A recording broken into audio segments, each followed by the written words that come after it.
Welcome to YouTube channel Abrar electrical world. ये stator earth fault of alternator के सिलसिले का दूसरा लेक्चर है।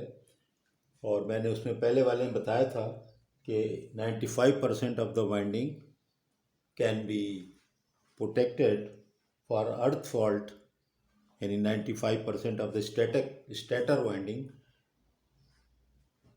Can only be protected by use of this simple scheme, which is known as the 95% protection ACF. So you can go and check my lecture that how does that work. Main इसमें जो point था वो ये कि why it's not covering the 5%। उसमें मैंने आपको बताया था कि अगर ये 5% यानी कि न्यूट्रल से 5% पे फॉल्ट आ जाए वाइंडिंग में, तो फिर ये करंट इतना कम हो जाता है कि ये इसके अगेंस्ट वोल्टेज ड्रॉप जो है वो बहुत कम हो जाता है सेटिंग से, और फिर वो पॉसिबल नहीं होता कि रिले जो है उसको डिटेक्ट कर सके। तो मैंने ये भी बताया था कि फिर ये सेटिंग आप रखें ही कम, 2 वोल्ट रख दें इसकी सेटिंग, जो इसके ड्रॉप वोल्टेज हो यहाँ पर।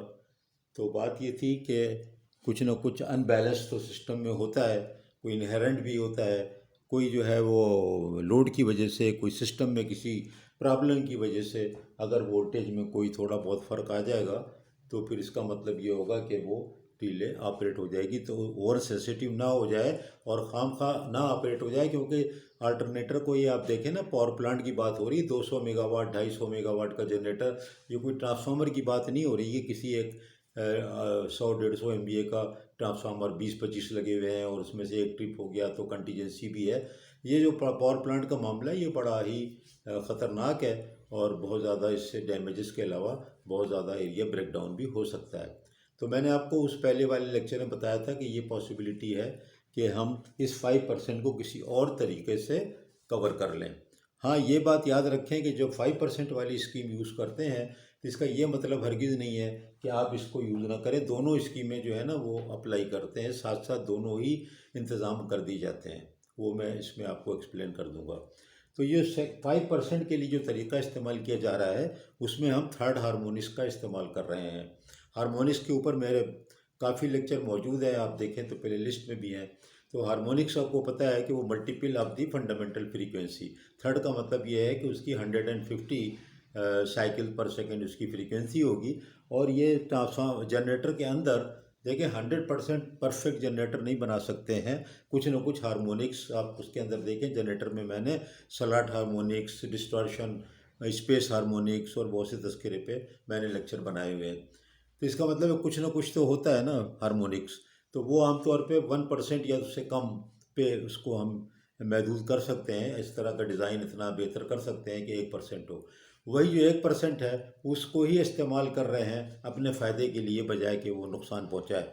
वो किस तरह के देखें, जब थर्ड हार्मोनिक्स होगा तो मैंने यहाँ पर आपको दिखाया कि जब पहली डायग्राम में यहाँ पर कुछ भी नहीं है कैपेसिटर, यहाँ मैंने आपको दिखाया कि देखें कैपेसिटिव इफेक्ट, कैपेसिटर लगे नहीं है, लेकिन 50 साइकिल पे इतना कैपेसिटी इफेक्ट नहीं होगा जितना कि 150 पे होगा, क्योंकि 150 का मतलब ये है कि XC जो है 3 टाइम लेस हो गया। XC is equal to 1/2πfc। अगर F जो है वो डिनोमिनेटर में वो 50 की जगह आपने 150 रखा तो XC 1/3 हो गया। इसका मतलब है कैपेसिटिव करंट थर्ड हार्मोनिक्स का जो है वो नॉर्मल फंडामेंटल के मुकाबले में थर्ड हार्मोनिक्स का कैपेसिटिव करंट 3 गुना हो जाएगा। तो वो 3 गुना होने के, तो मैंने दिखा दिया इस तरह डिस्ट्रीब्यूटेड कैपेसिटर जैसे लाइन में दिखाते हैं।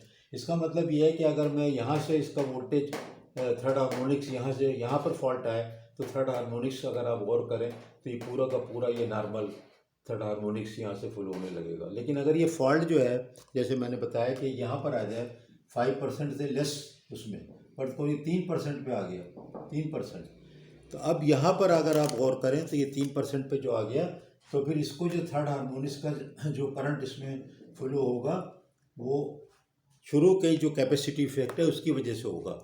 तो ये जो थर्ड हार्मोनिक्स का करंट है ये कम हो जाएगा, और ये इसके थ्रू जब जाएगा तो यहाँ पर ये वोल्टेज भी इसका कम होगा, और ये कम होगा तो ये 1 वोल्ट से अगर कम हो जाएगा, जो कि जाहिर है ये 1 वोल्ट यहाँ तक पूरा होगा, अज्यूमिंग कि 1% हमारा मैक्सिमम इसमें है, तो फिर इसका मतलब है यहाँ पर कम होगा तो ये रिले ऑपरेट कर जाएगा आपका।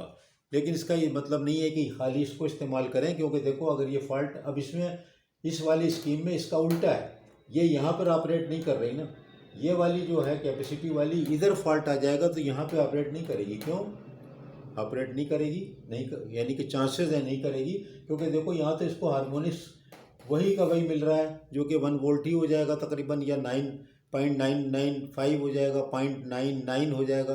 तो फिर वो रिले तो ऑपरेट नहीं करेगी ना, उसको तो लगेगा नॉर्मल है सब कुछ। इसका मतलब है ये वाली स्कीम यहाँ काम नहीं करेगी और ये वाली स्कीम जो है जो 95% वाली इधर काम नहीं करेगी। इसी तरह ये थर्ड हार्मोनिक्स वाली इधर टर्मिनल साइड पे बिल्कुल फॉल्ट आएगा तो वहाँ काम नहीं करेगी, नहीं कर सकती है। तो इसका मतलब ये हुआ कि दोनों को इन कंजक्शन इस्तेमाल करेंगे। और ये यहाँ पर आपको इसमें लिटरेचर में 2 किस्म के कैरेक्टरिस्टिक वाली रीले मिलेंगी, अंडर वोल्टेज भी, ओवर वोल्टेज भी। अगर आप जो है वो यहाँ से इसको वोल्टेज ले करके और यहाँ से थर्ड हार्मोनिक्स मेजर करके कैलकुलेशन करवा रहे हैं तो वो आमतौर पे फिर ओवर वोल्टेज वाली आपको रिले की कैरेक्टरिस्टिक होती है। लेकिन नॉर्मली जो है अंडर वोल्टेज वाली ही ज़्यादा आपको इस्तेमाल में मिलेगी। मैंने ये सर्किट डायग्राम ऐसे दिखा दी है, क्योंकि ये भी सर्किट डायग्राम आपको मिल सकती है और आपको इसके बगैर भी मिल सकती है। ज़रूरी नहीं है कि यहाँ पर ये हो, इसके बगैर भी ये मिल सकती है कि आप उन पीटी से ना लें बल्कि यहाँ से ले लें। तो 2 तरह की स्कीमें हो गई। तो ये दूसरा तरीका हो गया। अब क्या हुआ कि 100% स्टेटर जो था वो हमारा कवर हो गया और प्रोटेक्ट हो गया। दोनों स्कीमों को साथ साथ इस्तेमाल करने से बिल्कुल बेहतरीन प्रोटेक्शन जो हो गया। तो ये छोटी छोटी देखें मेरी वही 6-7 मिनट की वीडियोज़ हैं और आपको इतना ज़्यादा इसमें प्रॉब्लम होना नहीं चाहिए। अब इसके बाद एक और जो होगी, जो मैंने आपको बताया था लेक्चर मेरा होगा, जिसमें कि ट्रांसफार्मर जो शटडाउन लिया है उसके बाद भी तो हो सकता है जो उसके कूलिंग सिस्टम है उसमें कुछ मॉइस्चर आ गया, हाइड्रोजन जो है कुछ एब्जॉर्ब हो गया इंसुलेशन में। तो अगर वो फर्क करोगे 1 साल तक बंद रहा किसी बड़े फॉल्ट की वजह से, कोई और वजह से, तो फिर 1 साल के बाद चलाएं तो उसमें भी तो चेक करना चाहिए कि इसका इंसुलेशन सही है या नहीं है। ऐसा तो नहीं कि फॉल्ट डेवलप हो गया छोटा मोटा, तो फिर उसके लिए एक और तरीका इस्तेमाल होगा उस जिसको हम कहते हैं कि very low frequency injection test. तो वो हम थर्ड पार्ट बयान करूँगा। इसी तरह ये दोनों मौजूद रहेंगे वाइट बोर्ड पे और बाद में तीसरा मैं इस साइड पे लेक्चर बनाऊँगा ताकि हमेशा कंटिन्यूटी रहे और आपको जब पिछला रेफरेंस दूँ तो डायग्राम सामने हो, बजाय ये कहूँ कि वो जा कर के फलाना लेक्चर मेरा देखो। बहुत बहुत शुक्रिया।